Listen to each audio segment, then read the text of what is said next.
প্রভু তুমি আইবা কি আইবা আইসা তুমি ক্ষমতা পাইবা না হাসিনা তুমি আসবা কি আসবা না আইসা তুমি ক্ষমতা পাইবা না।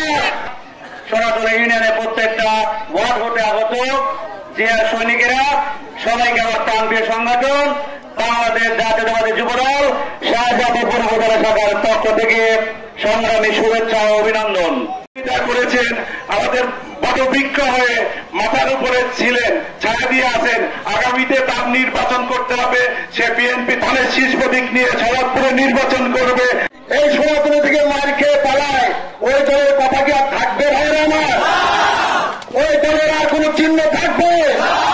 আওয়ামী লীগ ভাবছে সারা বাংলাদেশের সমস্ত দল একত্রিত হতে হবে।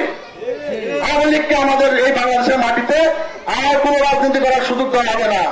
সংগ্রামে বন্ধুগণ, আপনাদেরকে এখানে যারা উপস্থিত হয়েছেন আপনাদেরকে কেউ টাকা দিয়ে নিয়ে এসেছে?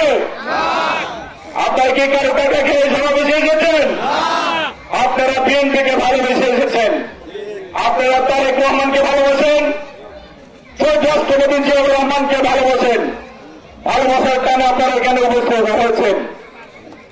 শাহজাদপুরের মাটির মানুষের নেতা, বিগত দিনে যিনি আমাদের দলকে ধরে রেখেছেন, সন্তানের মতন আগিয়ে রেখেছেন, সেই নেতা ডক্টর এম এ মুহিত আগামীতে এমপি হয়ে আপনাদের এই চর অঞ্চলের মানুষের দুঃখ দুর্দশা যোগাযোগ ব্যবস্থার উন্নয়ন হবে। আপনি নিজে পড়ে সবাইকে বাস্তবায়নের জন্য তারেক রহমান কেমন বাংলাদেশ করতে চায় 31 দফাতে আপনারা দেখেছেন। সেই কথাগুলো আপনার সাধারণ মানুষের প্রত্যেকটি ওয়ার্ডে গিয়ে, প্রত্যেকটি গ্রামে গিয়ে, বাজারে, বাস স্ট্যান্ডে এবং নৌকাঘাটে আপনারা সবাইকে বলবেন এবং সাধারণ মানুষের সাথে আপনাদের সম্পৃক্ততা বাড়াতে হবে।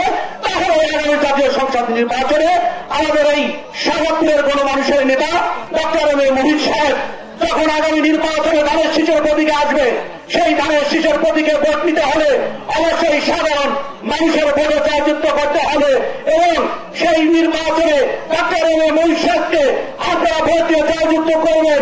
তারপরেই বাংলাদেশের তারেক রহমান যখন এই দেশের প্রধানমন্ত্রীর ভার আপনার তারেক রহমানকে নিবেন, তখনই আপনার 17 বছরের আন্দোলন সংগ্রাম এবং কষ্টের সমস্ত জিনিসের অবসান ঘটে আগামী বাংলাদেশ তারেক রহমানের অংশীদার হিসেবে আপনারা সবাই কাজ করবেন এবং আগামী দিনে আপনাদের সবাইকে ঐক্যবদ্ধ থেকে বাংলাদেশের সার্বভৌমত্ব রক্ষা এবং জাতীয়তাবাদী দল বিএনপির সাথে পাশে থাকার ওনারটা আহ্বান রেখে আমি আমার বক্তব্য এখানে শেষ করছি। খোদা হাফেজ। বাংলাদেশ জিন্দাবাদ। শহীদ জিয়াউর হক। খালেদা জিয়া জিন্দাবাদ। তারুণ্যের অহংকার তারেক রহমান জিন্দাবাদ। বাংলাদেশের প্রধানমন্ত্রী করে আমরা দেশ হবো এই বলে আমি আমার বক্তব্য শেষ করছি। শহীদ জিয়াউর হক। খালেদা জিয়া জিন্দাবাদ। বাংলাদেশ জাতীয়তাবাদী জিন্দাবাদ।